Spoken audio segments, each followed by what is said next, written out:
Hello viewers! Today, we'll show you how to use the Maintain Stock Item feature in SQL Accounting software.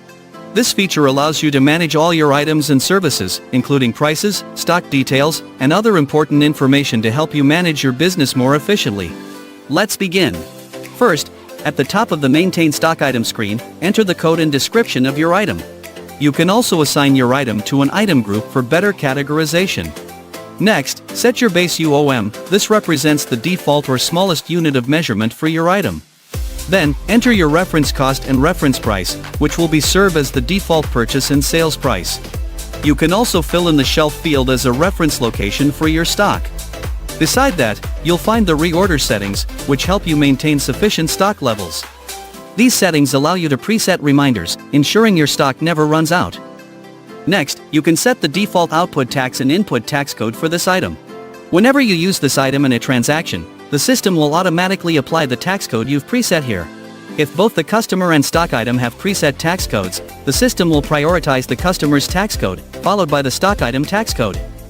You can also enter additional descriptions under Remark 1 and Remark 2 for your own reference, and assign a tariff code and classification code here if needed.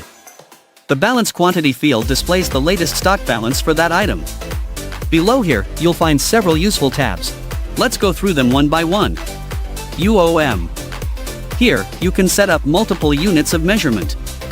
For example, one pack equals 6 units with a reference cost of 100 and a reference price of 160. You can also define the default UOM for sales, purchase, and stock entry forms. Customer price. This tab allows you to set different prices for different customer categories. You can select by price tag or by company. Next, define the quantity and UOM, and set the unit price. You may also set a discount, example 10%, and add a note such as year-end sales promotion for reference. Finally, set the validity period using date from and date to. To create a new price tag, go to Stock, Maintain Stock Price Tag, then assign it under Maintain Customer Price Tag.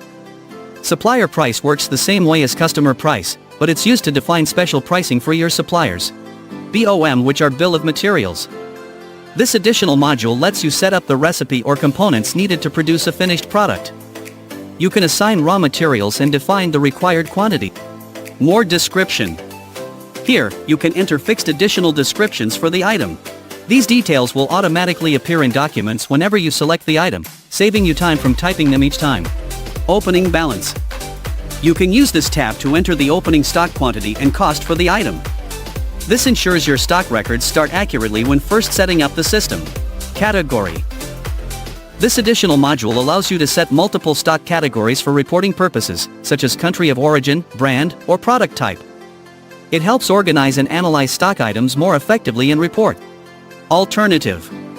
Here, you can define other alternative items that can be used as replacements when this item is out of stock. Customer item. In this tab, you can enter the customer's item code and description. This allows the system to print each customer's requested own item code on the invoice instead of your issuer item code. Supplier item works the same way as customer item, but for your suppliers. Barcode. Here, you can enter barcodes for different units of measurement. This ensures accurate scanning for each packaging or UOM during sales and stock transactions. Notes. In this section, you can record additional internal information, such as item matrix, an optional module used to manage products with 2 attributes, for example, shirts with different colors and sizes. Min quantity or max quantity defines the minimum and maximum stock levels, allowing the system to display them in the overstock and understock reports. And that's it. We've successfully set up a Maintain Stock Item in SQL Accounting software.